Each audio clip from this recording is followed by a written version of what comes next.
Good morning everyone, I'm Leigh-Chantelle from Vegan, and today I'm giving a talk on marketing yourself and veganism online. So I thought I'd just go through my background first so you know why I'm actually speaking today, why they asked me to speak.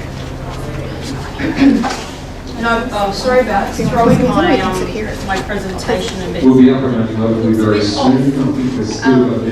Maybe I'll put it up on a slideshare after so you can see it better. Okay, so I've been involved in marketing and promotion for a while, and on my previous life I was going to be a rock star. So I've promoted my own music and CDs and stuff that I've released since about 2001. And I also put on Brisbane's first vegan environmental festival, Green Earth Festival, Green Earth Day. Everyone came to them in 2010 and 2011. So I've been involved with promotion and marketing for quite a while.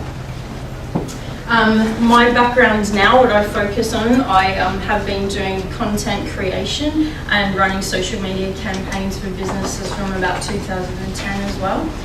Nowadays I focus more on consulting and giving people information, like trying to educate people and show them how to do things instead of doing it for them, because I get more out of doing that. And I've been doing that for a while, and here's some of the things I give lectures and workshops and consulting, coaching on. So I give a lot of talks on the vegan health and lifestyle, but my job is giving consulting in regards to marketing, online and social media. Online etiquette's one of my favourite things, and I'm working on some new programs for that you'll see in the new year.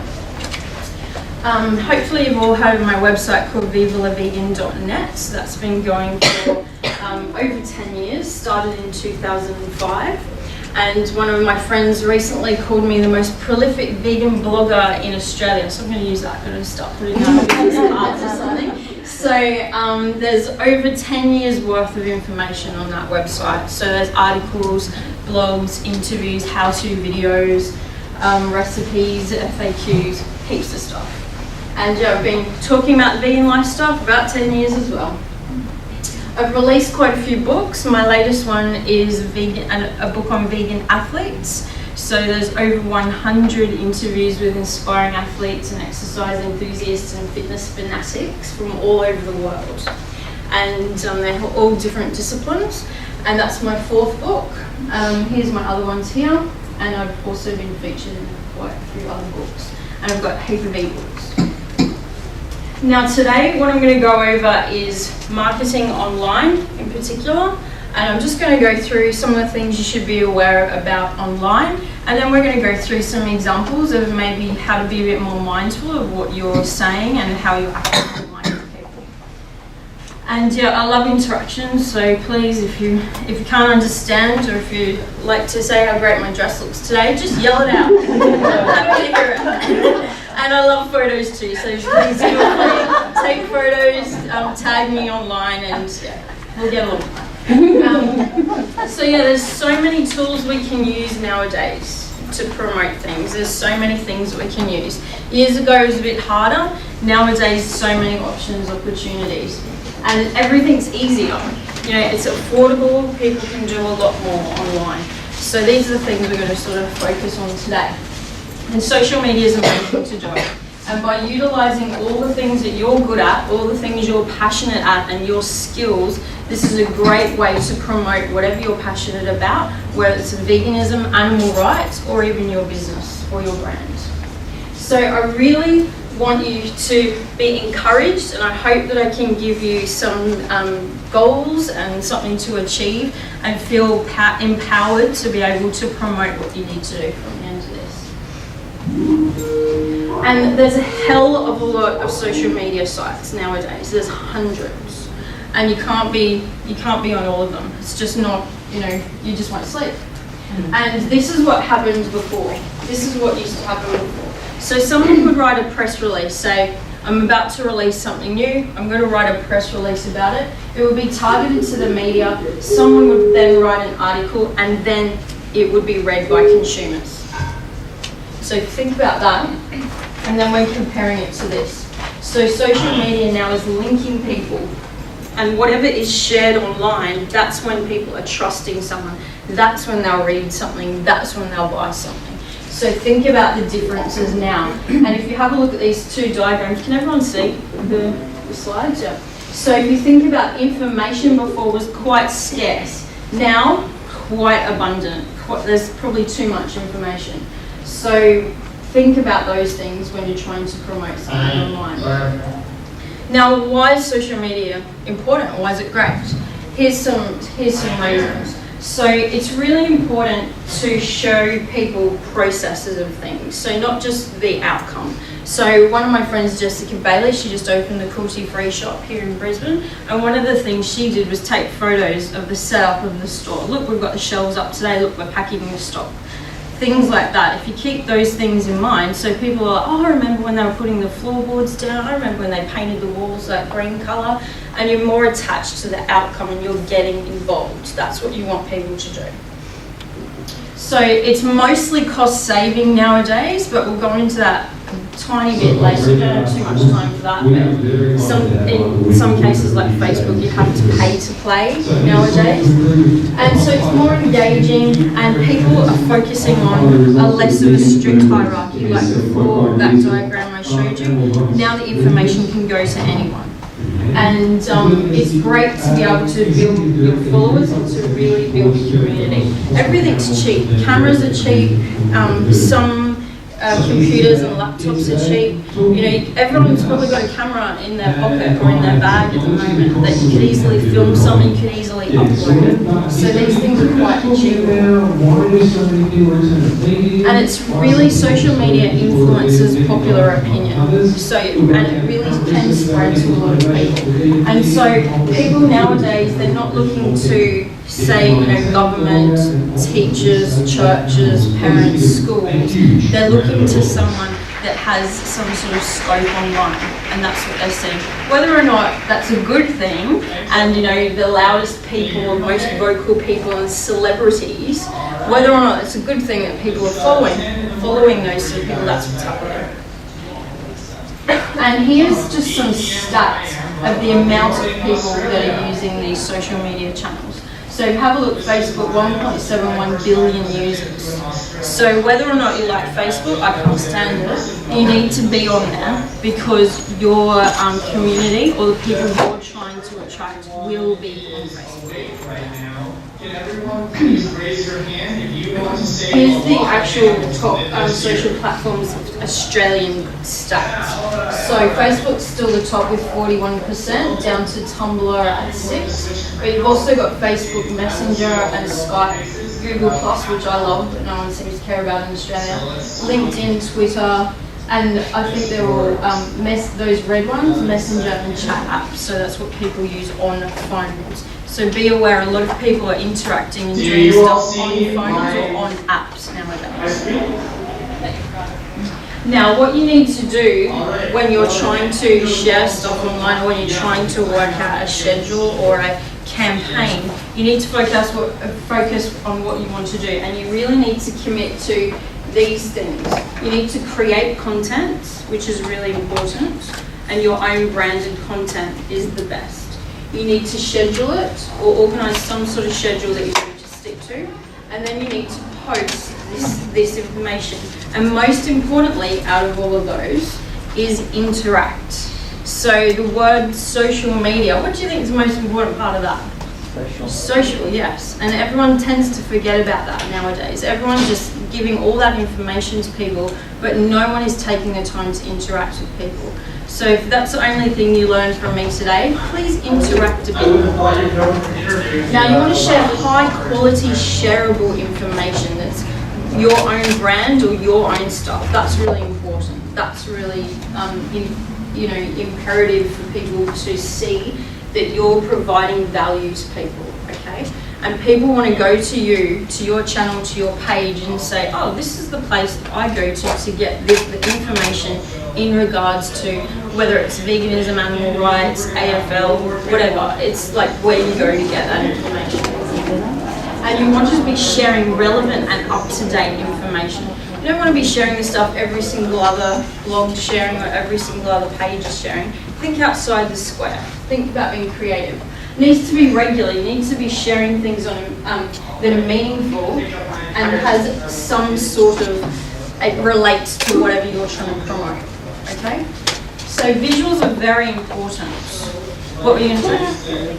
Maybe. When you say regulate, what is usually? Well, I would suggest for a start 3 times a week is very important. So Monday, Wednesday, Friday, that would be the least amount you have to do. But recently there's been some studies that are saying if you're not posting every 24 hours, then you're going lower and lower down on what's being shown. Yeah, so that's a bit scary, isn't it? Can you overshare time? There's lots of different times depending on what channel you're using. So I don't have enough time to go through that today, but I suggest you have a look at that online. So if you're looking at Facebook in particular, there's around 1 p.m. But yeah, just have a look. Can you overshare? Yeah, definitely. What's oversharing? Too many selfies? No. So oversharing, I would suggest if you focus on the stuff that's important and relevant and your own content, that's a good thing. If you're spamming a lot of people, buy my ebook. Like my photo, like that sort of stuff, that's oversharing and that's too much. You want to be giving people some reason to come to you and some sort of information they're getting out of it, not you just trying to sell something or you just trying to promote yourself. So if you're giving important information, you're sharing important stuff that someone can learn from, that they can get something from, that's what you need to focus on. If you can't be doing that, if you've only got one of those things a week, that's better than spamming someone every day. Well, I administer the page for Mark Pearson MLC, so we have an abundance of original material. Yeah, that's great. And people send us stuff. Mm-hmm. So I can post 3 times a day. Yeah. Just see what people like and what they engage with. And there's so many analytical stuff that you can have a look at now and see who's like this, or people prefer this. And I'll get back to the slides, but my point in here is focusing on more visual stuff. So that gets shared more. So if you've got photos of Mark speaking, if you've got photos of him giving a talk, if you've got videos of him, if you've got quotes that you can create into a visual from some of his speeches, that's really important. And they'd be the things I'd be focusing on sharing. Well, he got 10,000 hits from his last video. Yeah, cool. There you go. So yeah, videos, photos, quotes are awesome, in particular if you create them into a visual. So that would be what I would focus on. There's PicMonkey, if no one's heard of that, picmonkey.com. That's where you can make your own visuals. So if you don't have any graphic experience whatsoever, you can just put photos on there, put some text on there, and even PowerPoint's good. And I use another program on my Mac, Keynote. So if you think about that sort of way that you can create a slideshow, you can sometimes use that as a good way to create visuals as well. And yeah, like I said before, your own content is very important. Whether or not you brand it and put a watermark on it or something like that, that's really important to focus on those sort of things. You want to become an expert in your industry, and you want people to trust you and come to you for the information that you're sharing. That's really important. Yeah, you want people to say, I can't get this anywhere else, so that's why I'm coming to this person. And I've said, make something new every day. And that's just, I'm a creative people. I encourage people to be creative all the time. So whether or not you're writing every day or drawing every day, singing every day, do something creative every day. So I would, try and think of that aspect of creating something new online. And, your own digital assets are very important. So what that means is something that you own, that you have control over. So social media, that's controlled by Facebook, Twitter, Google+, Instagram, YouTube. They own whatever you post on there. They can use whatever you post on there for whatever reason. If you have your own blog, if you have your own website, you're sharing information to those channels, that's your own assets. That's what you own. And I would encourage people to be creating their own ebooks or videos as well. So for an example would be, I did some FAQs, so vegan FAQs on my VivaLaVegan.net YouTube channel. And so I had the video.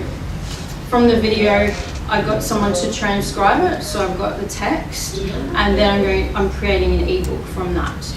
And then I've also detached the audio from the video, so I've got audio.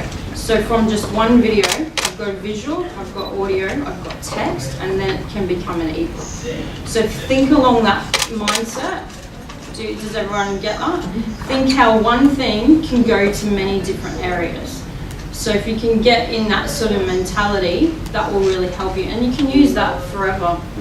If you post something on your personal digital media, like a web page, and then share it to Facebook, does Facebook then own it, or because it comes from you, is it still your material? It's your own intellectual property. It always will be because you created it, Right. but they will own the post that you posted. Does that make sense?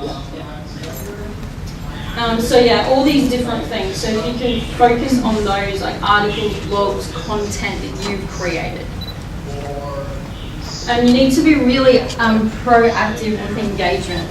Like this, follow me, what do you think, comment, I want some questions, give answers as well, make sure you respond. When you're just starting out, or even nowadays, like if you're sharing something someone else has created, tag them, share information. We want to be creating a community and connecting with other people. And get email addresses. It's really important. If you have a blog, if you have a brand, you want to be creating email addresses. There was a quote, one of my friends, I gave a talk in Washington DC a few years ago about Twitter in particular, bless you. And I said that online, something on Twitter lasts 15 minutes, something on Facebook an hour, and then an hour to 2 hours, and then an email will last as long as until that person deletes the email. So email is very important. Having mailing lists is very important. People forget these things, and we all get caught up in sharing things on Instagram that we forget about all that stuff. So yeah, like I was saying, we want people to interact more. We don't want to just see you posting and you just post. Someone's asked a question, no one's answered it. I see that so often with people. And these are some of the things that maybe ask yourself before you post something. Is it beneficial? Will someone get something out of it? And is it shareable? So if you focus on those things all the time, that would help. And if you've got a few people, like say you're in a band, or you've got a group of people that are working in a cafe together, or managing someone's campaign, just break everything into pieces. Someone's in charge of something on Mondays, someone's in charge of something else on Tuesdays. Just break it all down a bit. And I use a tool called Hootsuite, like the owl, and I would suggest that people use that too. So you can schedule updates. So I schedule Facebook, Twitter, Instagram, Google Plus from there, and you change it a bit because Twitter's only smaller text than you can have for the other ones. And Instagram you have to use an image, the others you don't have to. So I suggest that you schedule updates as much as you can. With Instagram, because it's an app, you still have to go onto your app to actually publish it, but you've got all that information that you can put across.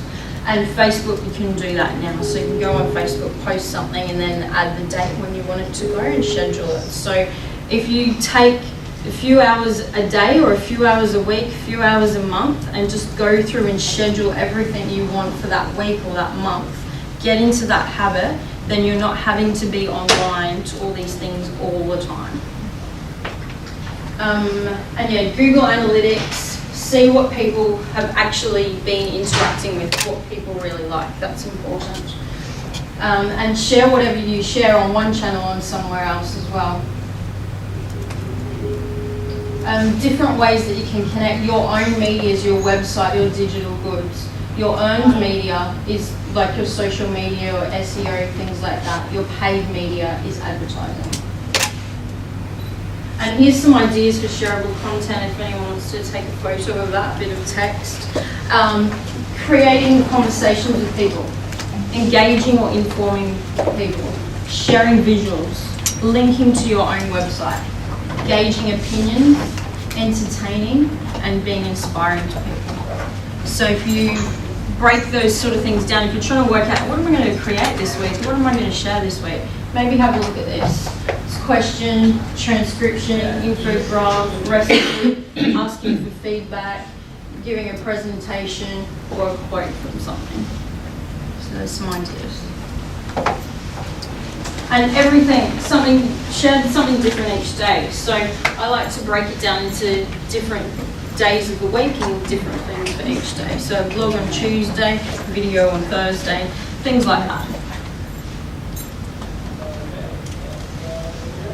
Here's a lot of other ideas that you could do as well.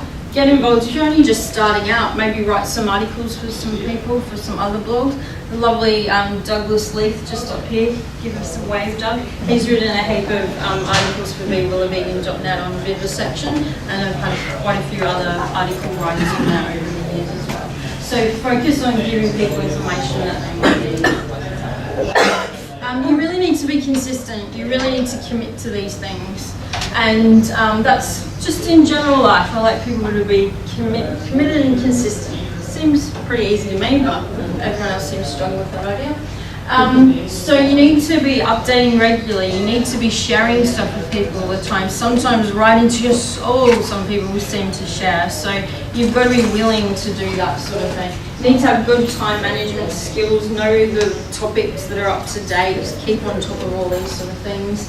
And remember that some people get very excited and write all these blogs or posts, and then they post 20 times a day for a week, and then there's nothing for 3 months. I want you to focus on at least one thing a week that's important and very information based and something shareable. One thing a week I think you can do, and focus on that for as long as you can. Then we can add other things over time, but at least one good thing a week, please. Make sure you work out what you want to do, your goals, how often you can actually commit to these things. So I don't want you to be overwhelmed with everything, but be realistic with what you can commit to. People said years ago that on social media, so if you're just creating a new social media channel, you're wanting to get people to interact with you, that it used to take 6 months to develop that position, an online position, and now they say it's more like 1 to 2 years. So if you compare that to having your own business, I think that's a good way that most people, it helps their head. So when you're just starting out with your new business, all these things. And I want you to really focus on creating our vegan tribe. Everyone seems to just think, I'm just going to share stuff and I'm going to be, the pyramid scheme seller of my brand. I want people to focus on creating the tribe and sharing with each other and learning from each other. That's what's more important. Some ideas that I want you to think about. Just because I'm saying this today doesn't mean I'm right, and I want you to do your own research, find out what's really true, find out facts that are from reliable sources. I see so many people all the time posting vegan facts and food and health facts, and some of them are not scientifically based whatsoever, and I think that's really damaging to the movement. In particular, when people come to veganism to cure something and then they're not cured because they couldn't cure it, and then they don't stay vegan. So think about how we can learn more, do better, and be better examples of compassion in action. And like I said before, there's a lot of people that I notice online who have a lot of followers who are very loud, who are very aggressive, like to post selfies, and just because they've got the most followers, just because they're yelling the loudest, doesn't mean they're the most right, okay? Does everyone get that? Or the most effective. Or the most effective, exactly. So keep these things in mind. Don't be disheartened just because someone's got a lot of those followers, Is there any way to gauge your effectiveness on social media? Well, like the return on investment stuff, so like the analytics and stuff I would suggest, how many comments, what people are liking, different times, what you're sharing, different things that you're sharing, that's how you do it. But it can be a bit overwhelming if you're not used to doing That's that. like Facebook just brought in their own analytics system, like Google, I saw the other day. Yeah, exactly. So you can go Where through your that. food pages and manage. Yeah, exactly. So find out more about that if you're not aware about it. I just want to go through a few things today in regards to different things. So I like to give talks on ethics beyond the plate and people thinking about more than just food. So there's a few things I want you to think about in regards to what you're promoting online, in particular about veganism. So in regards to health, I'm just going to break it down into different sections. I want you to think about these questions, whether or not you yell out the answers or whether you think about it later. So veganism, 20 years ago when I became vegan, it was very healthy. You know, there wasn't all this processed stuff and all this junk food, and I didn't get to eat cake every day if I wanted. So nowadays, if you think about the fact that veganism is not necessarily healthy anymore, should it still be promoted as a healthy diet? Should it be promoted as a cure-all?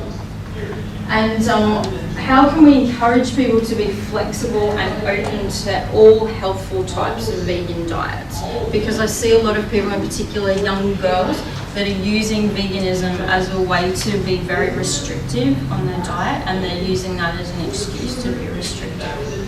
So we want to be encouraging people to be a bit more flexible, because it's very important for me for people to become vegan, but it's more important that people stay vegan.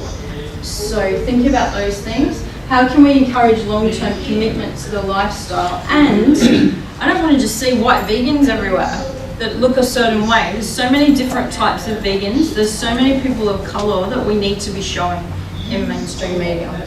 So let's show those different types. Now, in regards to environment, as a vegan, we're not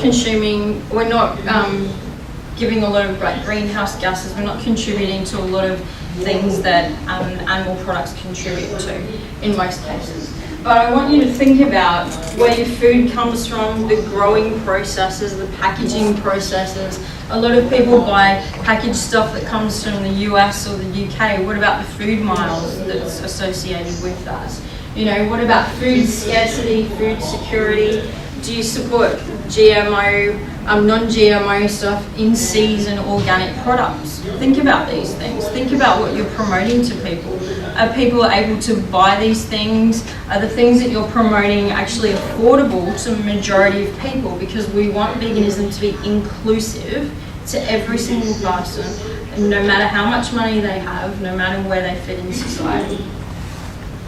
And like if you think about the clothes you wear, the shoes you wear, the bags you use, what are the ethics and conditions involved in creating those things? How are they produced? People who made the things for you, did they get paid a fair wage?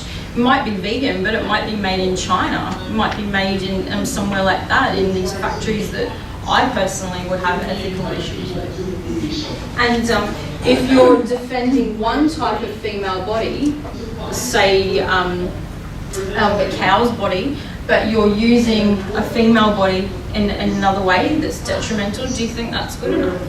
There's certain people that would do anything just to promote veganism and animal rights, and maybe we need to think a bit more about other people and how it might affect them. And how can we participate in other social justice movements and learn from other people? I think, you know, it's really important that just because someone's vegan or not vegan, that they can come and be an ally to our movement and help us. The LGBTQI community is a really good example. You know, a lot of people support them whether or not they're gay or lesbian. And how do we get that sort of mindset to bring our movement forward? Because we really need to be starting to think about these things. And yeah, we need to be thinking about being inclusive. Online, people are really mean to each other, I think. I don't understand that. And I think we need to be thinking how another person is. And I'd like to talk about privilege, because people are not aware of these things sometimes, and we can never understand or appreciate it sometimes until it's taken away. So I want you to exercise compassion to people and try and see where someone else is coming from. You don't know how they've been raised, you don't know the things that they've had to deal with, so please be nice and be compassionate online. And here's a quote that I want you to think about. We all have choices, but some people have much better choices than others. So for us, like an example would be, for me, when I went to Indonesia, I was giving a lot of talks a few years ago throughout Indonesia, showing people how to make some vegan cheese sauce. I'm using nutritional yeast. It's not something local Indonesian people have or that they can afford. So how do I go from that? I need to be thinking about how to make it affordable and inclusive so that people go, oh, it's not just this white white diet that I'm never going to be able to afford. So yeah, some people can't choose to not eat a particular food. Some people can't afford to buy new clothes, new vegan clothes, new shoes like that. Some people can't access transportation, afford to be able to come to events like this. That doesn't mean they're a lesser vegan, a lesser activist. Some people think protest and demo is like the pinnacle of animal activists, but some people can't physically or emotionally, mentally handle those things. Keep these things in mind. Some people don't feel comfortable amongst another sex or don't feel they belong as not people in the group don't even look like them, you know, you want someone that looks like you. And some people don't feel that their opinion is valid enough to share it either.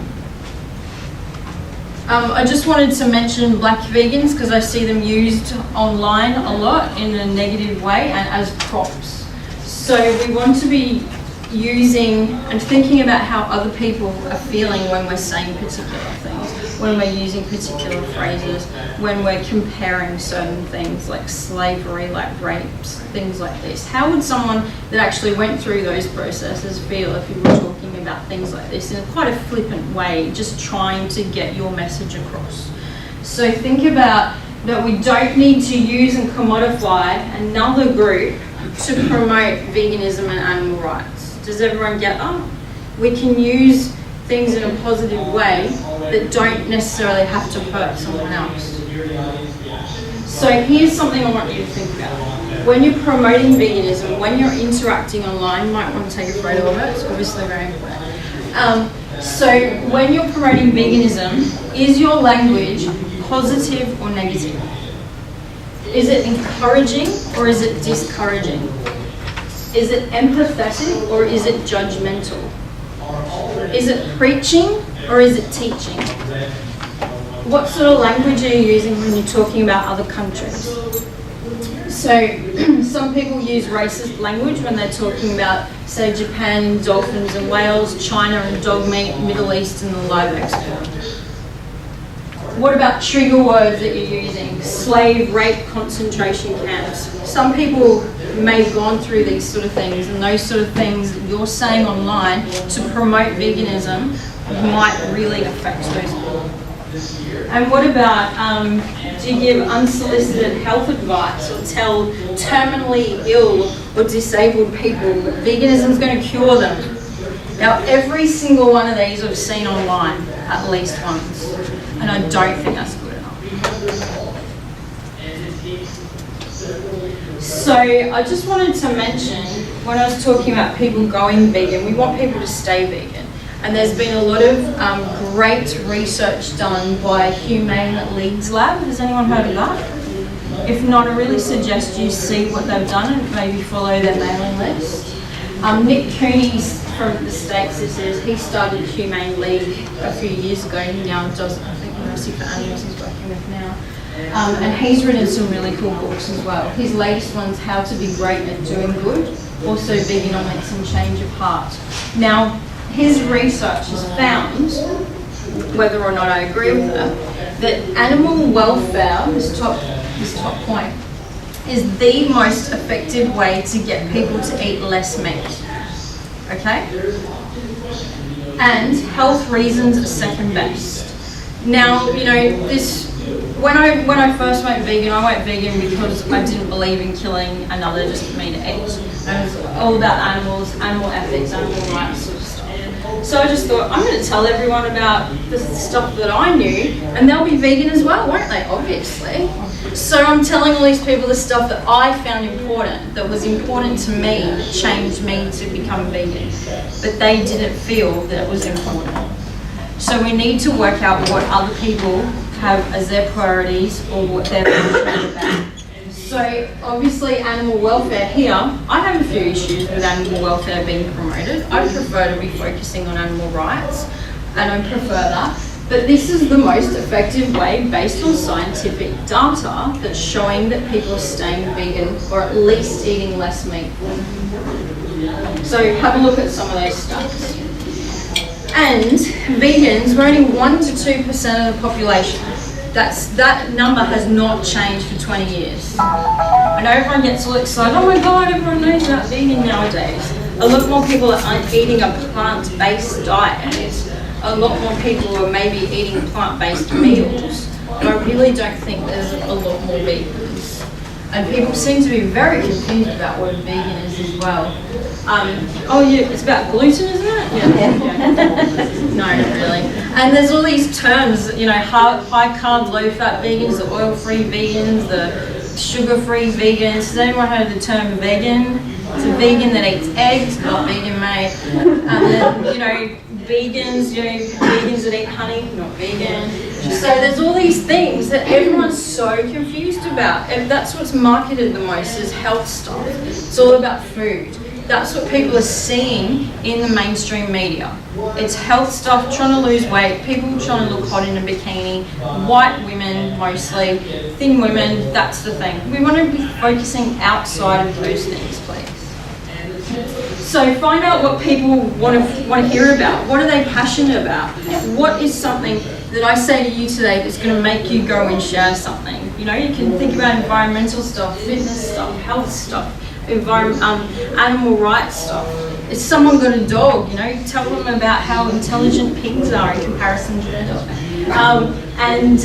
Just find out why people are interested about stuff and work out how to talk to them and work out planting seeds. It's all about planting seeds. And that's just marketing in general. You find out what people want to do and you sell it to them. That's it. And learn from other people. Like I said about the LGBTQI community, we want to learn from other movements because we, as much as we like to think we know everything, we really don't. And here's a few things I want you to keep in mind about what you share online. Every single thing you share online is what you have control over. And it's very scary to me with all the sexting and all the kids being able to share all these images and not really knowing what they're doing and the effects of it.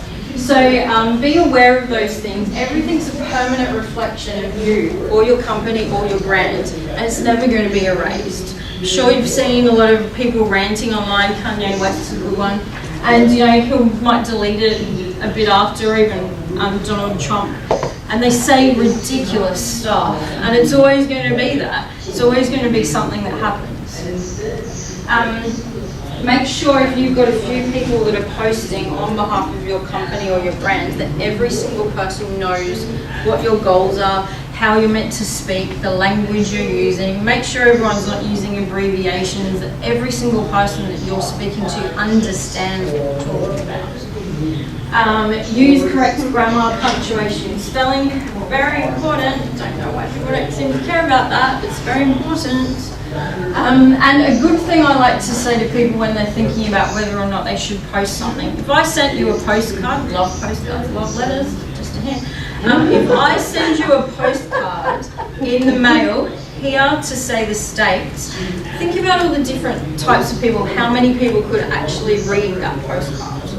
Try and think that way with whatever you're sharing online. Whether or not you've got, you know, privacy settings on some of the things, you can still find it.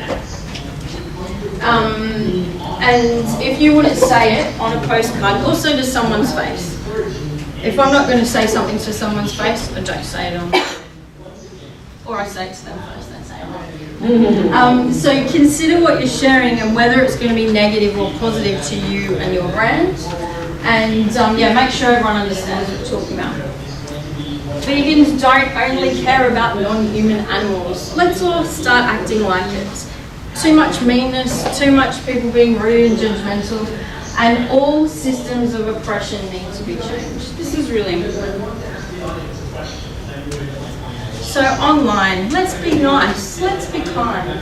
And I don't know about you, but you know, if you're having a conversation and you disagree with someone, you don't have to call them a name, you don't have to be rude, you don't have to be judgmental. Let's try and bring this to be online bit. And remember, whether it's wrong or right, you might be the only vegan someone's coming into contact with. The amount of people who've said to me, I would have gone vegan 10 years earlier, but there was this guy who's such an idiot, rah. I didn't want to be a vegan because of that person. So really think about that. Whether or not you like it, you, the way you look, the way you dress, the way you wear, whatever, and what you're saying online, every single thing is important, and it's promoting veganism or not. And yeah, it reflects the whole movement. Start acting like it. I really like to talk about online etiquette, so we're going to talk about it today. And it just means being nice, being courteous to each other. And it shouldn't just be an afterthought. You need to commit to whatever you're saying online. And I think words are powerful. I'm very inspired by words, and you need to really believe that your words are powerful, because they are, and they can be. They can really hurt someone. And if something you've written is going to embarrass someone, get them into trouble, compromise their privacy, stir up drama, keep it to yourself, or delete it. I see a lot of people, in particular this privacy thing. Oh, we'll go and do something not so legal. Let's take photos of ourselves doing it, and then let's post it on social media. Great idea, not everyone. Okay, so if you're doing that sort of stuff, maybe you need to be a bit more, zipping the lip a bit. And think about other people. Just because you're tagging people and you've got something private online on Facebook, they're still going to be able to get that. Don't know if everyone's up to date with that Tinder issue. The girl that may or may not have been jumped off the roof. So they've got all the Tinder interaction those two people had. So they've been able to get that. So nothing is private online is my point with that story. And so just be really careful what you're sharing. Here's my top 10 tips for online etiquette. Please feel free to take a photo. My top tip, just for online etiquette and just in general, in life, please. Act, don't react. I think that's simple. Keep private matters private. If you've got an issue with someone, why don't you DM them? The best thing, that's direct message, or private message them. Or maybe just go up to their face and say, hey, what you said to me the other day? Let's have a chat about it. That's all you need to do. Use correct spelling, grammar, punctuation. Be mindful and conscious of what you're sharing and who's going to read it. Keep your passwords safe and hard to guess. That's a whole nother story, online security, but that's the very least you can do. I want you to be kind to each other. If you see someone being mean to someone, I want you to report it. It's very important. Everyone should be able to feel as though they're able to express themselves, whether or not you agree with it. If you use something someone's created, make sure you credit the person. I created this lovely example of my lettering, and if someone shared it, I'd like them to say, hey, Leigh-Chantelle created this, it's awesome. And everything you do online, I want you to take responsibility for it. Everything. So remember, information you share, it's the only thing you have complete control over. Once you've shared it, you don't know what's going to happen from it. You don't know where it's going to go. You don't know who's going to react to it or interact or how it's going to be read. So use the internet and everything else you have, your blog, your website, all those things as your own personal marketing tool. Yourself as a brand, your future success. Remember what we were saying before, social media, social. It's about cultivating relationships. And realistically, the brands that put in the effort to create excellent information, give people great information, they're the ones who do well over time, have the success in the long run, and who genuinely interact with their fans. I want you to keep up to date with what's happening, attend meetings, get involved. Whether or not you agree with a group or people there, I don't 100% agree with any of the groups that exist, to be honest. You can always learn something from someone else. Always be open to learning more and go and attend a lot of things. And yeah, I'd suggest you, if you're starting out, meet as many like-minded people as you can. I created my tribe around when I was doing my my vegan festivals, 2009, 2010. Some of them I'm no longer friends with, because just because they're vegan doesn't mean they're a nice person, you know. But it was good just to create my vegan tribe, just for that moment. And then you work out whether or not you want to be friends with them long term. and really take some time out for yourself. I want you to focus on something that's just for you, something far removed from everything else you're interested in. For me, it's AFL. So, something that's not related to veganism, feminism, environmental stuff, all that stuff, Quite obsessed with AFL. So here's some things I want you to think about doing today. Today, you can all do something right now. You can go online and share some of the information you learned today. You could change your email signature. You can follow some new pages, share something someone else has shared today. Comment on something, share a related video, and sign up to receive some emails from some of your favourite websites or blogs. And really, if you're in a position of influence, I want you to use that in a good way. Good way. Here's some things to remember. Do your own research. Do your own research. Don't just believe what people are saying. Investigate. Read more. It's very important. We need to read more. Not just what's online, not just social media. Sit down and read a book. Be genuine, be honest with everything you do. Think about creating the vegan community, your vegan tribe.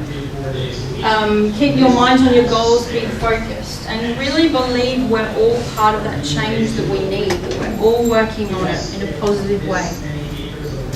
Focus on the things that connect us rather than things that don't connect us, because there's always going to be reasons that we're not going to like someone or we're not going to get along with someone. Maybe I know one or two people that I agree mostly with, we both agree mostly with the things, but there's always something that we disagree with. There's always going to be that. And it would be boring if everyone thought the same things anyway.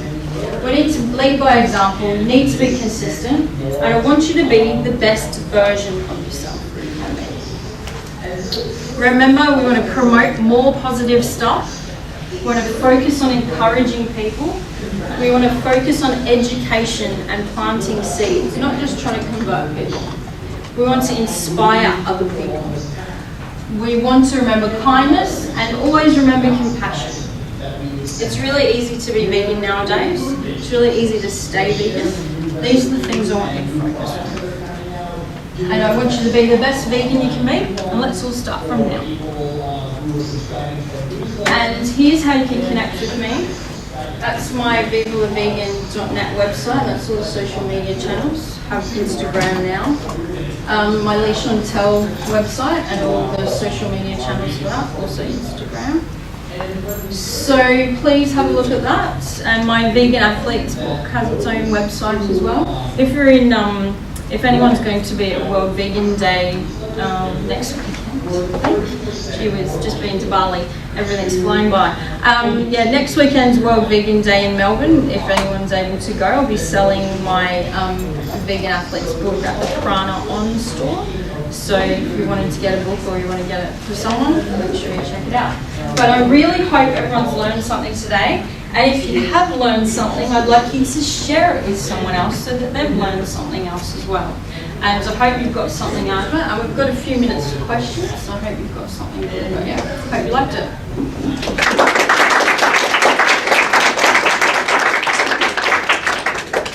Any questions?